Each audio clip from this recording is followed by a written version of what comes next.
Doomsday is an event on the DreamSMP that occurred on the 6th of January, 2021. During the event, the iconic nation of L'Manberg was destroyed by TNT that fell from an obsidian grid built above it. What remains will be a constant reminder of the history and lives lost to the explosions. In this video, we talk about the structure surrounding Doomsday and how it came to be, the characters that were affected tragically, and the impact the event made on the larger community.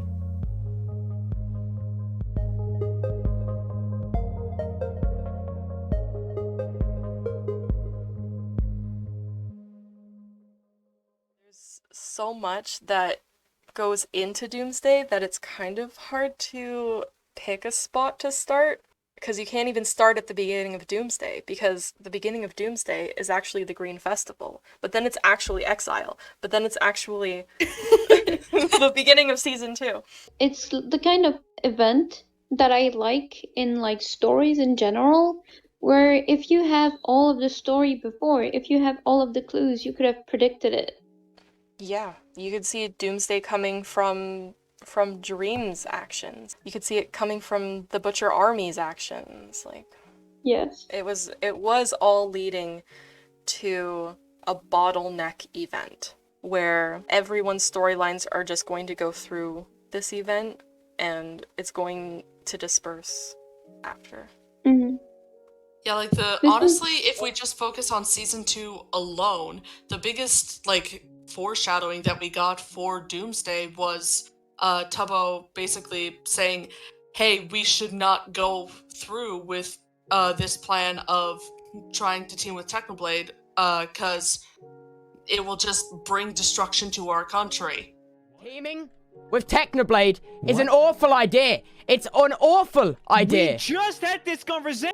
I think we can pull it into pretty recent lore, actually. It's kind of similar to what happened with the breakout. There is rhyme and reason. There's just so much happening that to pull together the whole picture can be difficult, you know? Yeah, because there are just so many streams to watch. So that's why it can seem like it was as if it were chaotic, even though it really wasn't. There was structure to it. It's just that there are so many perspectives that it just seems chaotic. Just seeing one VOD can sometimes make things feel like nonsense, even though as an entire whole concept, they're really not. There is like this hype around watching every stream that has kind of been lost. Yeah, we have an advantage as people who have decided to analyze this story, that we're looking very closely at every component of it.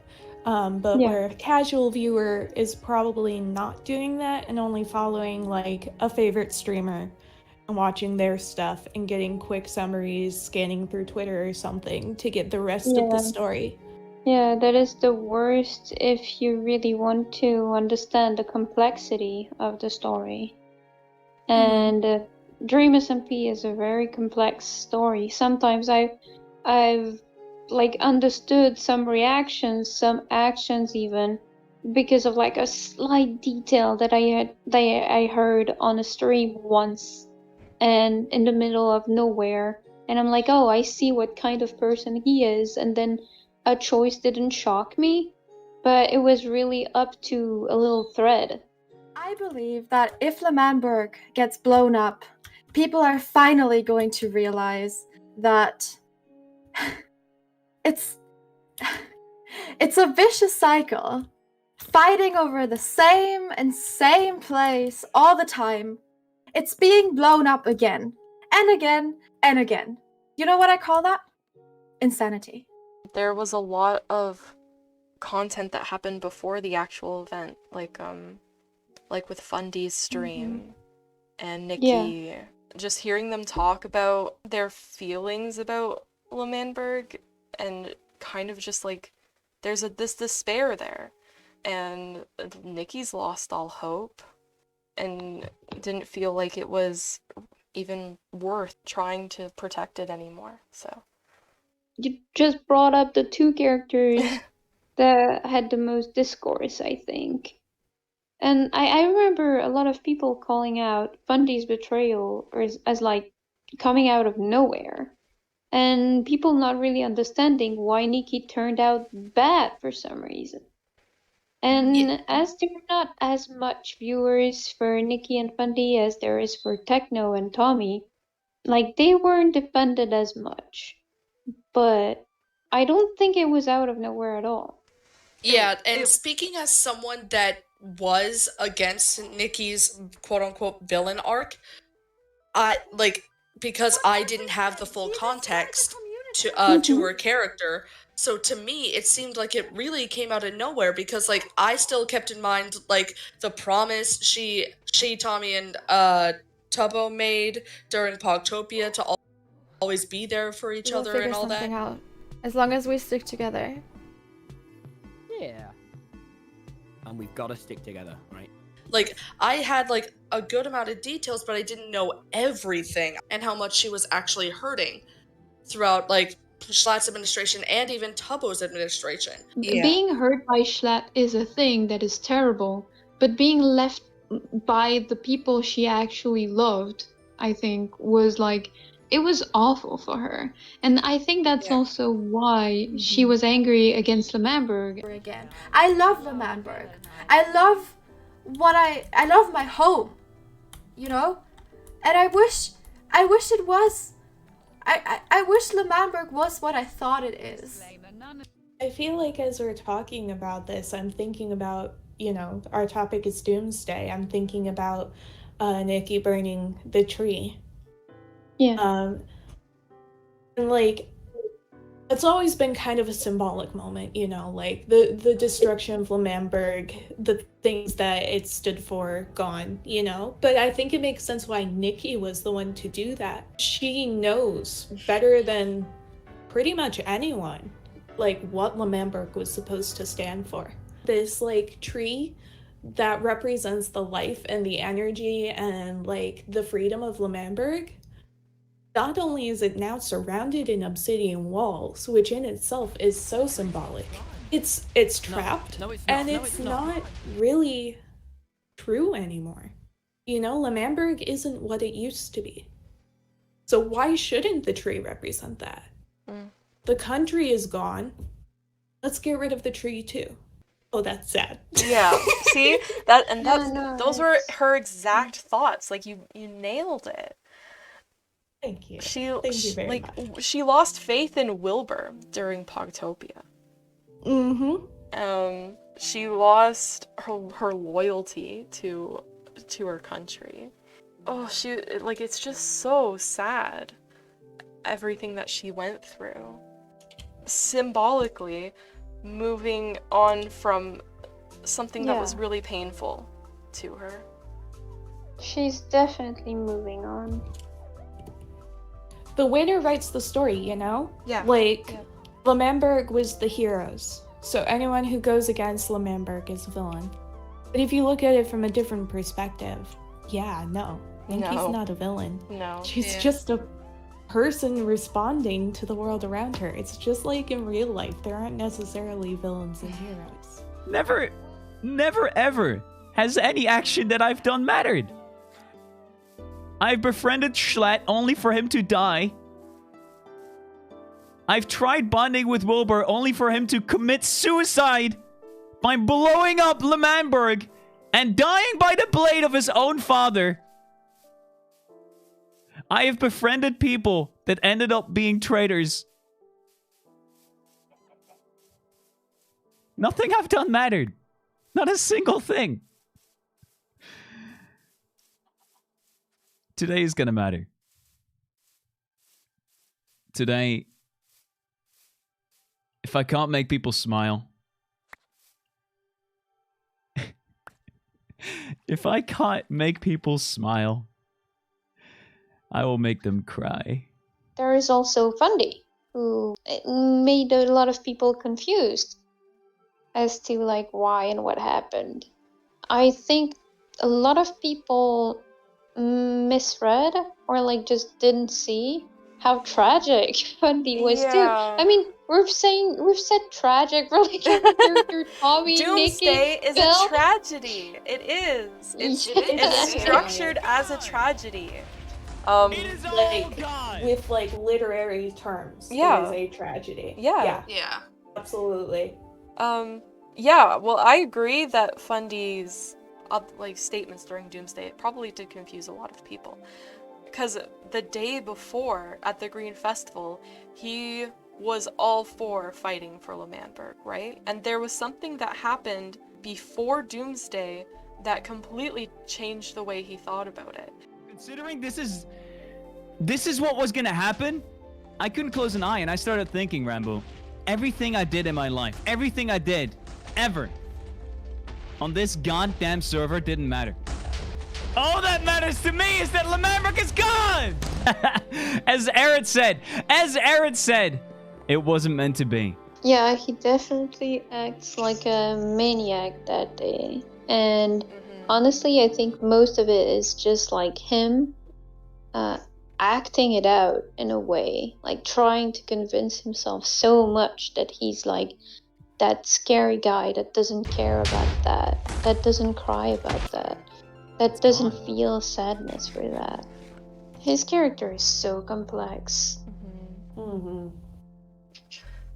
Oh, just the way all of the streamers have built their characters to be the main character of their own story is just really impressive.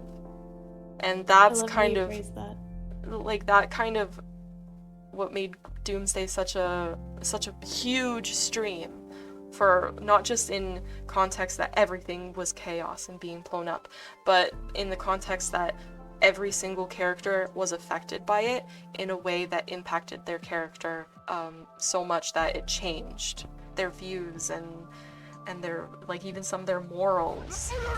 You didn't have to do this! You could have compromised! The thing about the discs, Technoblade, is that they were for me! We could have had a government, you could have let us live with it! I don't care about the You didn't discs, Tommy. I was compromise! upfront with you from the Technoblade, start. you are The government has selfish. to go. Selfish? You've used me from the start, Tommy. You're wearing my helmet. Technoblade, you said we betrayed you! You said we were the ones that betrayed you! Like on Doomsday, people were like, oh, Technoblade betrayed Tommy, and then other people were like, no, you're wrong, Tommy betrayed Technoblade. Well, it's stupid. They both betrayed each other. Yeah, they Like, both betrayed. Yeah, let's go. It doesn't have to be Like- mutually exclusive. Yes, absolutely. Those statements should be able to coexist. Like, I was always kind of startled by how Technoblade defenders were really angry at Tommy betraying him, quote unquote betraying him. But from Tommy's point of view, it was obvious. Like, every time they talked about L'Manberg, Tommy repeated that he didn't want to do anything to L'Manberg. You get back your discs, Tommy. I won't help you, but you'll help me. I don't want to You'll destroy help me L'Manberg. destroy the I government. won't help you destroy the government. And I think that can go both ways, you know? Like, neither of them were very hidden with their motives during that time that they were preparing. And they were just kind of hoping the other one would go along with it. Yeah, You that's know? exactly it. Yeah. Exactly. When I think about Tommy and when I think about his character arc and how he views good and evil and L'Manberg and Dream, and he talks about after and since Doomsday, he's not sure if he's good anymore. Like, he recognizes that he's betrayed Techno, and he's actually said out loud, I should go and apologize to Techno. I guess all I'm seeking now is just someone that's going to be honest with me in a place where I can feel safe. I betrayed Technoblade, and I just couldn't admit it. And that's so interesting coming out of Doomsday, how his character was changed from L'Manberg can do no wrong, L'Manberg is in the right, everything about L'Manberg was good, and how he can, like, look back on it and be like, well, maybe we weren't everything that I thought we were. And like, and I really found it interesting how their characters looked back on that time. So we made this nation. Yeah, we made a nation, and it was glorious, and it was amazing. People challenged it, sure, but we got through it. Yeah. That wasn't really that much of a good life for you, though, was it? Oh no, you've only heard the bad bits of L'Manberg. L'Manberg was amazing. Tommy is a character who has tremendously changed from the beginning to the end, and he is one of the ones that I think made some really striking character development. And him thinking back on things, I think the death of Wilbur specifically, and seeing Wilbur blow up the nation he loved so much, really shook his world up. Yeah, I think it's very fair to acknowledge that Tommy's had a lot of character development. You know, I always want to be aware that we're not calling, you know, Tommy's trauma and experiences in exile character development, you know, because I think that's really, really important, that we're not discounting the impact and the hurt that he went through during that point in time and how that really changed him. Like, it's supposed to be just Minecraft roleplay, right? But then they can touch upon these subjects that are like so unbelievably sad. Phil? I am it. Why did you blow up L'Manberg? But Ghostbur, Doomsday, Friend, you know, the whole thing, yeah. Oh. This is the one time of the DreamSMP that made me cry. Oh man, I was close. I was shook. Like, Will, like, dove into that character when he was talking to Phil. You knew Friend was in your house! You knew everything everyone owned was in this town! We always focus on Ghostbur when we talk about this, but honestly, I think it says way more about Phil than about Ghostbur. True. Yeah, and Phil's... like this was really like our first true indication of his like I don't care for like items or creatures, I care for people. Not to start another government. Not to take genuinely nice, wholehearted people and turn them against each other with power and corruption. That's why, Will. I don't want to see it happen again. I think that's one of Phil's biggest character flaws, is that despite prioritizing people, he knows that, you know, people on the server treasure things. And because he doesn't respect that, he ends up hurting people. Yeah, I always felt like Phil's perspective of Doomsday was like overlooked. Yeah, but it is very tragic, and it does come from when he had to kill Wilbur. Like when he says it's a lesson not to take wholehearted people and turn them against each other, he was definitely thinking about his son. And it's even sadder for Ghostbur, because I think in Phil's eyes, Ghostbur was never Wilbur and was never really truly important. Was it because of me?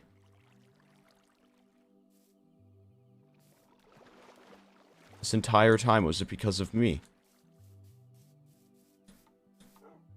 If I had not if Tommy didn't take all the blame and he pinned it on me, then he wouldn't have been exiled, and then there would have been no reason for him to be against Tubbo, which is then why everything was fine before I joined.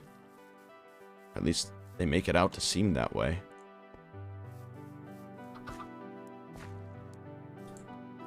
Was it all my fault this entire time?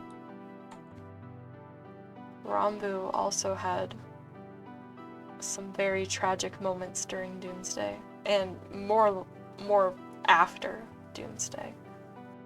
He was so sad to watch it blow up, and at the same time didn't do anything. It must have been hard to not feel like he was able to act one way or the other. His philosophy, like that picking sides philosophy, really ended up hindering him in the end. Yeah, I think he really felt like he was not able to do anything. Maybe because he already had committed to this idea that picking side was a bad thing. But he was very sad when he saw Lemberg blew up and he was talking with like trembling voice. I'm so sorry. It's okay. Yeah. And then to have literally nowhere to go after, because he thought for sure that Tubbo and Tommy both hated him, and that Oh yeah.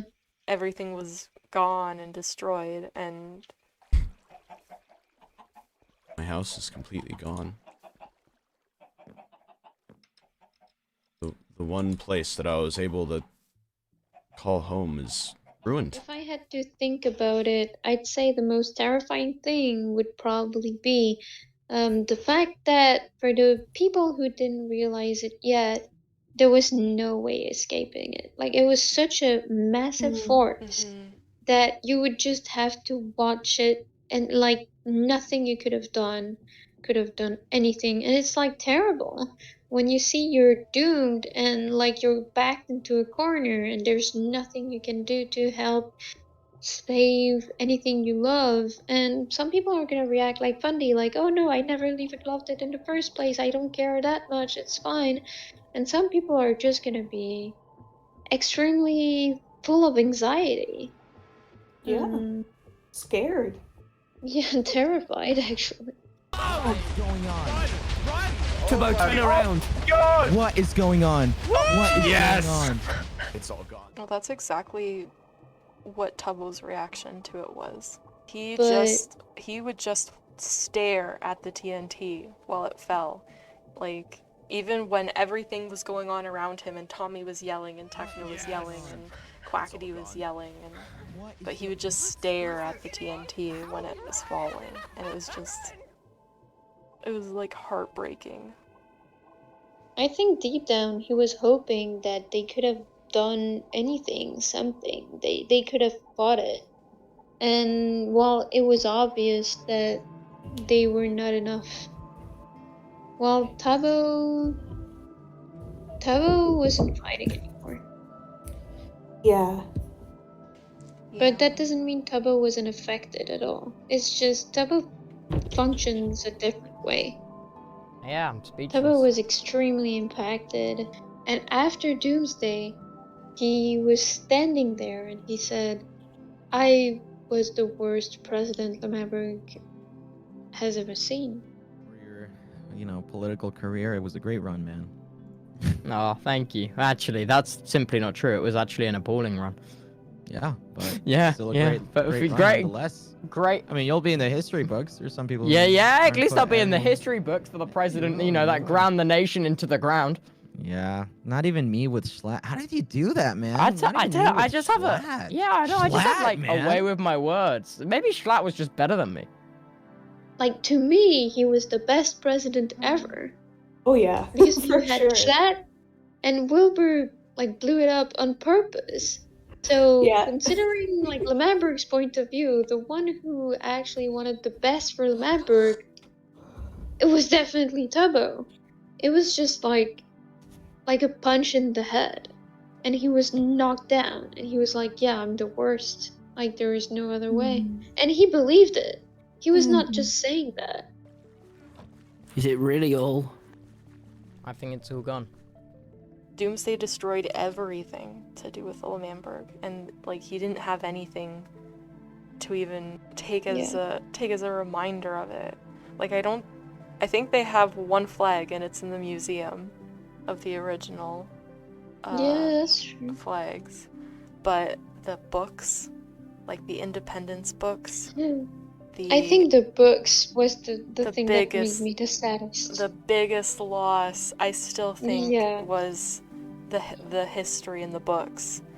And I was so mad at them that they didn't pick up the books. Yeah, but I was so mad. Me too. But it was important for the story that everything gets destroyed.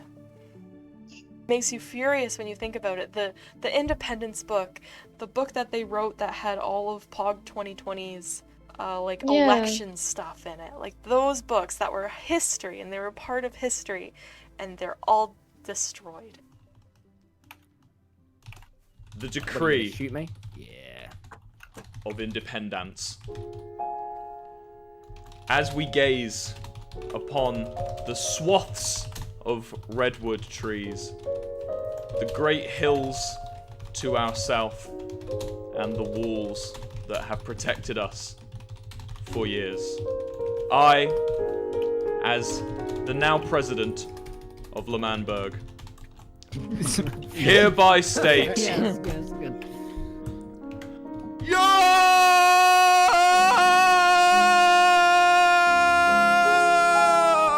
Suck it, green boy!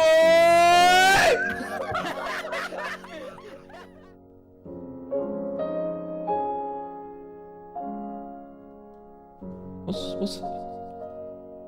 That's my sewer. What's happened to my sewer? Doomsday is one of the most iconic events of the DreamSMP. Mm-hmm. And I think we should acknowledge how much impact it had on its community. Not just analysis-wise, but let's zoom out, because, you know, we're the Pandora Project. We're talking about unconventional storytelling and its impact on society. So let's zoom out a little bit, you know? Like, how did this impact its community? There were a lot of people who were watching that would support L'Manberg no matter what. No matter how much it was pointed out to people that L'Manberg was actually kind of not as great as everyone thinks it is, because it's like a drug empire, and pointing out all of these bad and corrupt things that happened in it. But there were that core people that would defend it no matter what, and I think there's a lasting loyalty that people still have to L'Manberg. Like, whenever it's passed, even still, like, you spam the chat with 07. Yeah.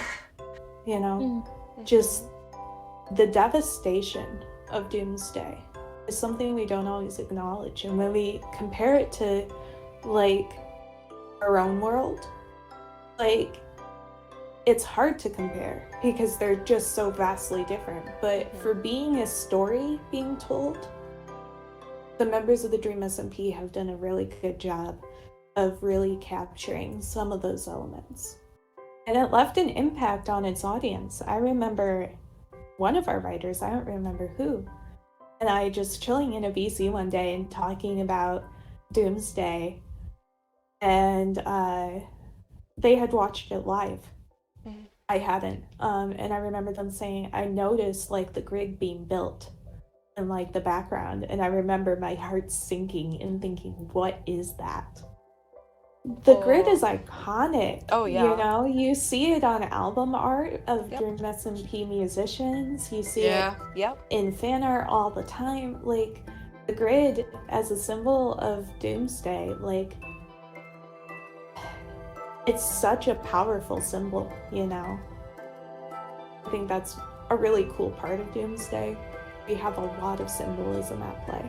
There is. And there's actually an element of cinematography to the event, which was the TNT falling from the sky and the explosions happening around it. Like, that element happening in the background, that is something unbelievable to watch and rewatch. For sure. Yeah, and I've seen that depicted a lot in animatics, you know? Credit to all of the artists doing animatics and, like, putting emphasis on just, like, pieces of TNT dropping from the grid and just the sound of the explosions.